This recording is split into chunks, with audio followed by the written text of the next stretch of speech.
Apakah mungkin haki Joyboy yang kita lihat dari tali yang dikeluarkan Emmet di episode lalu akan menjadi semacam kunci untuk akhir dari cerita One Piece, terutama terkait One Piece ini sendiri akan bagaimana? Nah, garis besar di sini kali ini kita akan bahas teori yang sebenarnya sudah cukup lama banget saya pikirkan, tapi baru saya implementasikan untuk skrip lain-lainnya yang sepertinya akan cukup panjang juga untuk satu video ini. Dan karena juga nih sedang cukup ramai hubungan antara Imu dan Joyboy yang kita bahkan lihat sendiri bagaimana gap kekuatan antara Luffy dan Imu di Elbaf yang sangat jauh sekali. Yang sudah pasti berarti Joyboy berada di liga yang lebih jauh berbeda juga dibandingkan karakter utama kita, yaitu Luffy. Yang bukankah hal ini pula pernah kita lihat di episode nih ketika kru dari topi jerami kabur dan diselamatkan oleh Emmet, dan caranya dengan menarik simpul tali yang sebenarnya ini sangat menarik sekali. Yang dari situ boom keluarlah ledakan haus kono aku milik Joyboy yang tersimpan sejak 800 tahun yang lalu. Yang gimana ceritanya sebuah haki bisa tersimpan dalam seutas tali. Namun baik lagi nih, kalau kita tarik satu benang ini perlahan akan membuka banyak sekali misteri terbesar yang ada di dunia One Piece ini sendiri. Nah, karena ini akan menjadi salah satu bahasan megateori, makanya pastikan kalian tonton video sampai habis agar tidak informasi yang miss dan juga setengah-setengah. Karena orang sudah masuk akal, tapi akal bisa masuk. Nah, sekarang kita masuk aja untuk pembahasannya. Mari tanpa basa-basi lagi, kita langsung saja. Wadaw!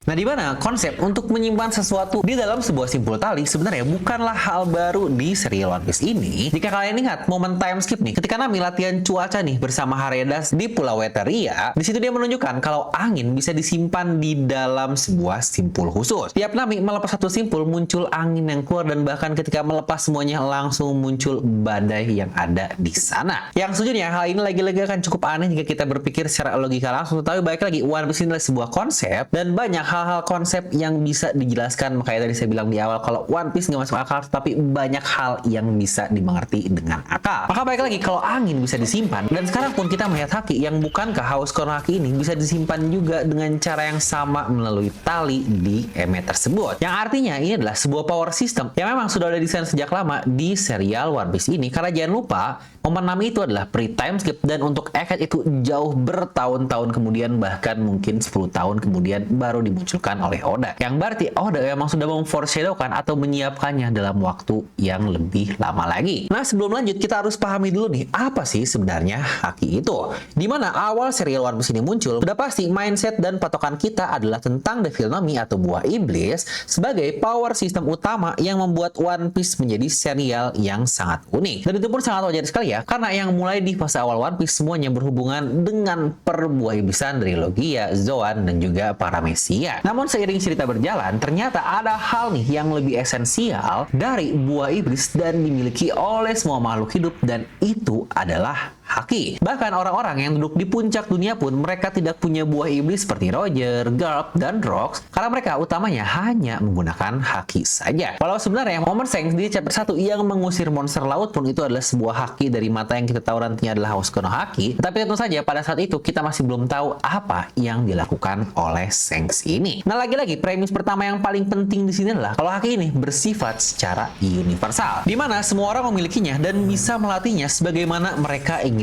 Haki ini akan bagaimana. Sedangkan buah iblis itu bersifat terbatas dan powernya pun bukanlah sekedar memperkuat fisik doang, tetapi banyak juga sebagai plot device atau lagi-lagi kebutuhan plot yang juga ini menjadi imajinasi luar biasa oleh Oda ini sendiri. Seperti contohlah cermin dari Brule, lalu juga kebangkitan dari Brook atau penyamaran dari Bon Clay. Bukankah semua itu nggak ada hubungan dengan kekuatan, tetapi akan berguna dalam suatu kondisi tertentu. Dan di kru dari topi jerami sendiri, dari 4 petarung terkuat hanya satu pengguna buah iblis, yaitu kapten kita alias Luffy. Maka kesimpulan di sini, kalau untuk bertahan di puncak dunia, apalagi New World, buah iblis adalah sebuah opsional, tetapi leverage utamanya adalah mereka wajib memiliki haki, apalagi jika bisa lebih kuat lagi. Ibaratnya haki itu mirip lah seperti sistem cakra atau mungkin ki, sedangkan buah iblis seperti sebuah style atau sebuah jutsu. Yang satunya adalah fondasi dan satunya lagi adalah pelengkap. Yang dari sini pahamkan perbedaannya kurang lebih bagaimana. Nah, sekarang coba kita hubungkan kenapa haki haki bisa disimpan. Karena balik lagi, haki itu pada dasarnya adalah sebuah energi, atau lebih tepatnya energi spiritual perwujudan dari will atau tekad. Itu alasan kenapa Kaido pun bilang hanya orang-orang kuatlah yang bisa mencapai kondisi haki tertentu, karena tekad mereka sudah semakin terlatih dari pengalaman atau wisdom yang mereka miliki. Di dunia nyata pun sama, energi itu kebanyakan gak kelihatan, tapi kita tahu kalau energi benar-benar ada karena kita melihat sendiri bagaimana efeknya seperti gerakan, panas, dan suara. Nah, haki pun bersifat sama seperti hal tersebut. Dia tidak terlihat, tetapi efeknya nyata dan bahkan bisa diinteraksikan atau diimplementasikan dalam bentukan langsung. Terutama nih, seperti yang pernah kita lihat dari penjelasan Kakekyo terkait Hyo atau haki di Wano Kuni, di mana untuk kasus advance-nya dia dapat melapisi bentukan haki ke medium musuh atau ke bentukan musuh. Yang jelas lah kalau ini seperti energi yang disalurkan ke daerah yang terpisah. Yang bukan kayak ini masuk akal kalau dia bisa disimpan, dipindah, dan nantinya juga bisa diwujudkan. Dan di One Piece ini terdapat 3 jenis haki nih yang kita ketahui, dimulai dari COA atau Color of Armament yang mungkin kita kenal dengan sebutan Busosoku no Haki, dimana kita mewujudkan energi spiritual kita untuk melapisi diri seperti baju Ziras. Dan sedangkan yang kedua terdapat CO atau Color of Observation Haki yang kita kenal sebagai Kenbunsoku. Di sini kita bisa mengobservasi nih energi spiritual orang lain, dan nantinya untuk case lebih lanjut lagi alias Future Sight itu adalah membaca niat dari tekad yang dikeluarkan oleh orang tersebut. Makanya momen Shanks nih bisa menghadang Kid sebelum dia melancarkan serangannya, karena Kid kasarnya dia sudah memiliki niat untuk menghancurkan orang-orang di sana, dan Shanks yang menyadari hal tersebut jauh lebih lama, akhirnya dia bisa mengintercept semuanya sebelum Kid bahkan bersiap-siap. Dan yang terakhir adalah COC atau Color of Conqueror yang biasa kita kenal sebagai Hausoku no Haki. Kita memaksakan tekad diri kita langsung kepada orang lain,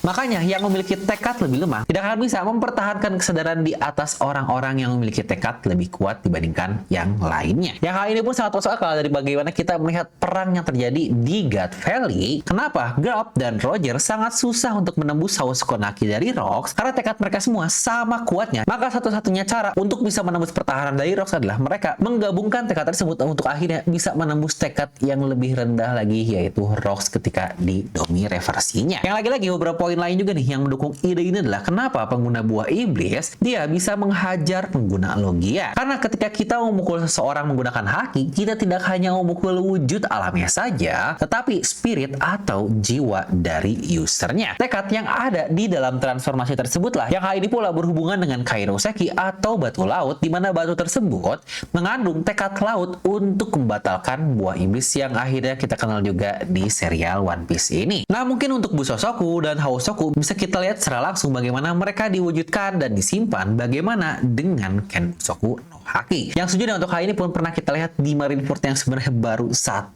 kali saja. Ya ingat nih, waktu Luffy melawan Mihawk di sana, terdapat satu momen aneh yang belum pernah kita lihat lagi, yaitu ketika Luffy mau menonjok Mihawk, di situ pun Luffy melihat nih kalau lengannya terpotong sampai akhirnya Luffy menggagalkan serangannya tersebut. Dimana bagian menariknya, jangankan Luffy melihat future sight masa depan pada saat itu, Luffy pun bahkan saat itu masih belum mengetahui tentang Kenbunsoku no Haki. Yang kenapa seakan-akan Luffy bisa melihat jauh ke masa depan ketika tangannya terpotong. Yang bahkan ketika Luffy sudah memiliki future sight atau bisa melihat masa depan pun, kita nggak pernah kan sekalipun diperlihatkan bagaimana momen tersebut di panel oleh Oda Sensei. Jadi kira-kira apa yang sebenarnya terjadi di duel Luffy dan Mihawk ini? Dimana teori saya adalah kalau kalian lihat mata Mihawk nih tepat sebelum Luffy menyerang, di situ dia seakan-akan memproyeksikan Kenbunsoku Haki yang dia miliki kepada Luffy dan mengirim Luffy sebuah vision atau kejadian yang bakal terjadi kalau dia melanjutkan serangannya. Maka kalau teori ini benar, yang berarti Kenbunsoku bisa diproyeksikan juga ke benda atau bahkan orang lain, dan itulah yang semakin menghubungkan kita dengan teori yang ada di video kali ini kalau Joy Boy menyimpan visi masa depan di dalam tali tersebut, dan itu bukanlah suatu hal yang mustahil dilakukan oleh seseorang sekaliber Joy Boy di era Void Century. Nah, sekarang kita masuk nih ke bagian yang biasanya para teoris akan sangat suka dengan pembahasan seperti ini, dimana Oda biasanya tidak hanya mengambil ide dari satu tempat saja, dan tali ini pun sebenarnya memiliki akar budaya yang sangat dalam. Di mana dalam Buddhisme ada yang namanya sunu, yaitu tali pelindung yang diberkati. Seutas benang yang diikat menjadi sebuah simpul lalu dipakai nih seperti gelang dan diberkati oleh biksu. Di mana tiap simpul memiliki satu makna, di mana satu untuk melindungi dari roh jahat, yang lain untuk memperpanjang usia. Di mana sang biksu dia mengikat simpulnya, meniupkan nafas, membacakan mantra dan memberkati dari tali simpul yang ada ini. Tetapi ini bagian yang paling pentingnya, dikatakan tali pelindung ini bermakna adalah cara seorang guru untuk tetap bersamanya dan melindunginya bahkan setelah sang guru ini telah lama tiada. Yang bukankah kata-kata yang cukup serupa dengan Joy Boy dan Emmet yang pernah kita lihat. Di mana Joy Boy pernah berkata kepada Emmet seperti ini, "Aku telah mengikat simpul dari haki terhebat dan menguncinya di dalam tubuhmu. Kau akan terus hidup jauh lebih lama setelah aku mati dan akan tiba hari ketika aku tidak lagi bisa untuk menolongmu. Dan saat waktu yang tepat tiba, saat kau dalam bahaya, maka lepaskanlah simpul tersebut dan aku akan menyelamatkanmu dari masa lalu." Dan Emmet pun menjawab, "Seolah-olah kau ada di sini ya bersamaku bahkan setelah kau tidak ada." Yang bukankah cukup persis sekali makna yang ada yang udah sampaikan dari simpul tali yang dibuat kepada Joy Boy dan Emmet ini. Dimana sebuah warisan tekad yang menjaga kita bahkan ketika orang yang menitipkannya sudah lama pergi. Ada sesuatu nih yang menyentuh soal hal tersebut, bahwa niat baik dan tekad seseorang bisa melindungi orang lain jauh melampaui usianya sendiri. Nah, mungkin sekarang kita masuk ke bagian yang sebenarnya cukup menarik dan kita akan berhubungan dengan logo dari One Piece ini sendiri. Di mana logo dari One Piece, kalian bisa melihat adanya tali nih yang melingkari dan menggarisbawahi semua tulisannya, dan Jolly Roger topi jerami di mana dia sedang menggigit tali tersebut. Di mana bahkan kita nggak pernah lihat ya Jolly Roger digambar seperti itu di tempat lain, hanya di logo dari One Piece saja. Dan mengingat Joy Boy kemungkinan adalah orang pertama yang mengibarkan Jolly Roger karena dikatakan dia adalah bajak laut pertama, maka hubungan antara bendera bajak laut dan tali ini sepertinya adalah sebuah foreshadow yang memang sejak awal sudah Oda rencanakan. Tetapi yang lebih menarik adalah terkait nama dari harta One Piece ini sendiri, di mana kita di versi Inggris cuma tahu satu hal aja, yaitu One Piece atau satu keping jika dalam bahasa Indonesia. Tetapi jika kita melihatnya dalam bahasa Jepang, dia ditulis sebagai Hitotsunagi no Daihihou, dan Oda pun bahkan sengaja menulisnya menggunakan hiragana dan bukan menggunakan kanji. Ya, kebiasaan lah Oda untuk membuat sesuatu lebih ambigu dan menyamarkan makna aslinya. Karena baik lagi, tanpa kanji, Hitotsunagi memiliki beberapa kemungkinan makna yang ada, di mana dua yang pertama adalah One Piece atau One at Piece. Untuk hal ini akan sangat masuk akal jika kita artikan ke dalam bahasa Inggris secara langsung, tetapi untuk bagian ketiga ini sangat-sangat menarik sekali. Di mana tafsir yang ketiga adalah tali yang menghubungkan semua manusia, yang bukankah ini sangat-sangat nyambung sekali dengan logo tali yang kita lihat dari One Piece tersebut, yang sepertinya benar-benar berhubungan dengan arti dari One Piece ini sendiri, yang bukankah ini wadaw banget. Jadi di sini mari kita coba rangkai semua ya. Kalau haki bisa disimpan dalam simpul selama 800 tahun, di mana Emmet sendiri adalah sebuah relik dari Void Century, yang apakah mungkin di ujung nanti di Pulau Laughtale terdapat seutas tali bersimpul nih yang mungkin menyimpan energi akan sesuatu. Karena menurut saya cukup aneh ya, Oda mengenalkan sebuah konsep tersebut melalui Emmet dan bahkan dihubungkan kepada Joy Boy kalau nantinya akan dibiarkan begitu saja. Karena kemungkinan besar pulau terakhir yang menjadi tujuan semua orang yang mengincar One Piece selain Poneglyph dan harta lain, di mana kemungkinan besar akan terdapat satu simpul tali yang kita nggak tahu apa yang akan terjadi kalau dibuka simpul tali tersebut. Tetapi mungkin di sini kita akan coba membahas beberapa kemungkinan yang bisa terjadi, di mana mungkin teori yang pertama adalah kalau itu berisi future sight dari Joy Boy, alias dia menjelaskan kenapa Roger terlalu cepat, dan visionnya akan menunjukkan Roger bukanlah seseorang yang akan membawa fajar atau daun di dunia One Piece ini. Yang untuk hal ini pun sangat keren sekali ya, di mana flashback Void Century kemungkinan akan muncul ketika tali tersebut dibuka nanti saat Luffy sampai ke Laughtale. Dan kita pada akhirnya akan melihat apa yang benar-benar terjadi 800 sampai 900 tahun silam alias di Void Century ini. Atau mungkin yang kedua bisa jadi adalah House Kohaki yang lagi-lagi disimpan oleh Joy Boy dan digunakan untuk memerintah atau mengontrol ancient weapon yang ada. Karena jangan lupa Joy Boy yang ditakdirkan menyatukan 3 senjata untuk tujuan aslinya. Kalau kita lihat karena ancient weapon sangat berhubungan dengan ancient kingdom, yang kemungkinan besar itulah negeri dari kelahiran Joy Boy ini. Dan teori yang terakhir adalah banyak yang bilang kalau nantinya akan berisi Voice of All Things, di mana melepaskan suara yang dibungkam selama 800 tahun lamanya, supaya bukan cuma orang spesial doang nih yang bisa memahami atau mendengarnya, tetapi semua orang bisa memahaminya. Yang hal ini akan sangat nyambung dengan makna ketiga tadi, yaitu tali yang menghubungkan semua manusia dan berarti secara literal. Yang sebenarnya untuk kali ini pun sangat-sangat masuk akal sekali. Menurut kalian gimana? Coba tuliskan di kolom komentar. Jadi kira-kira apakah tali ini adalah harta dari One Piece ini sendiri, yang untuk hal ini pun sebenarnya secukup sanksi. Namun yang jelas hal ini akan menjadi salah satu kunci juga nih dalam foreshadow cerita utama One Piece ke depannya. Karena jangan lupa, Oda berkata One Piece bukanlah hal abstrak atau intangible, melainkan Oda sudah mengonfirmasi kalau One Piece adalah sebuah bentukan fisik yang bisa dilihat dan dipegang. Lagi-lagi, yang kalau dari artinya One Piece, bukankah itu adalah satu-satunya? Dan yang bisa kita pikirkan hanyalah hal atau tekad atau warisan inherited will yang jadi tema utama dari serial One Piece ini untuk menghubungkan mereka-mereka di masa lalu, masa kini, dan mungkin masa depan. Yang bukankah ini wadaw banget? Yang kira-kira menurut kalian bagaimana untuk teori kali ini? Coba tuliskan pendapat kalian di kolom komentar di bawah. Nah, jadi itu aja untuk satu video kali ini. Like aja kalian suka, dislike kalau suka, jangan lupa untuk subscribe dan juga share video teman kalian. Dan buat kalian juga yang ingin tahu di sini saya menggunakan kamera apa, mic apa, jam apa, semua yang ada di sini bisa kalian cek tag produk yang ada di video. Ya, siapa tahu bisa buat referensi kalian sendiri. Oke, sampai ketemu lagi di video selanjutnya. Gue Devin pamit and I'll see you guys next time.